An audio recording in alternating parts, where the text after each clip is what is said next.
तुमच्या संपूर्ण प्रवासामध्ये कारण आम्ही थोडासा अभ्यास केला, वाचत होतो, बघत होतो काही व्हिडिओज. तुमच्या आईचा खूप मोठा प्रभाव आहे. होय. कसा काय? माझी आई प्राथमिक शिक्षिका होती. आत्ता काही महिन्यांपूर्वी ती निवृत्त झाली. सो खूप लहान असल्यापासनं आईला वाटायचं की आपल्या मुलीनं अभ्यास करावा. तिनं खूप मोठं काहीतरी करावं. मी लहानपणी खूप आळशी होते. म्हणजे उशिरा उठणे, शाळेत उशिरा जाणे, गृहपाठ केलेला नसणे. मार खाल्लात मग त्याच्या अगदी अगदी उशिरा गेल्याबद्दलही मार खाल्ला आहे, अंगठे धरून उभे राहिलेले आहे. सो अशा ज्या आपण थोडं बेशिस्त किंवा आळशी म्हणू शकू या प्रकारातली विद्यार्थिनी मी लहान असताना होते. आणि प्राथमिक शिक्षणाच्या काळात तर माझी आई प्राथमिक शिक्षिका असल्यामुळे ती मुलांच्या शाळेत होती शिकवायला आणि मी शेजारच्याच कोएडमध्ये शिकण्यासाठी होते.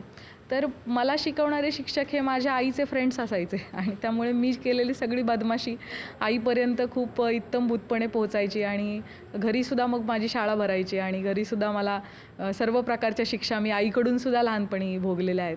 पण त्यातला एक म्हणजे मी अनेक ठिकाणी हा प्रसंग सांगितला आहे, पण एक जो माझा टर्निंग पॉईंट आपण म्हणू शकतो, 4थीला असताना तिनं व्यवसायमाला आणल्या होत्या घरी.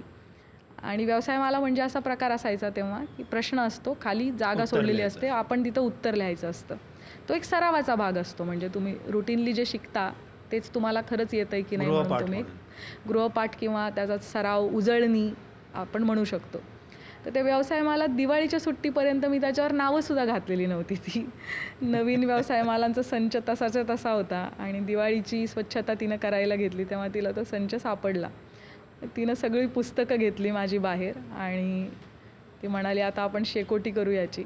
कारण इतर मुलांना शिकायला मिळत नाही. आपल्याला शिक्षणाची संधी आहे, पण आपण त्याला महत्त्व देत नाही. आपण ही पुस्तकं वाचत नाही, आपण व्यवसायमाला सोडवत नाही आणि आपण याची शेकोटीच करू, मग नकोच शिक्षण घ्यायला.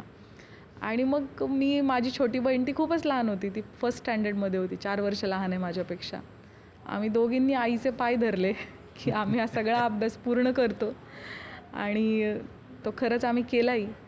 पण त्यानिमित्तानं जी बैठक बसली, त्यानिमित्तानं जे व्यवसायमाला सोडवल्या, त्यानंतर त्याची परिणती म्हणून चांगले गुण त्यावर्षी मिळाले. शाळेत पहिली, केंद्रात दुसरी मी आले आणि कदाचित आपल्यालाच उमगतात काही गोष्टी की आपण अभ्यास केला तर आपल्याला येतं आहे, जमतं आहे, त्यातला आनंद आपल्याला मिळतो आहे.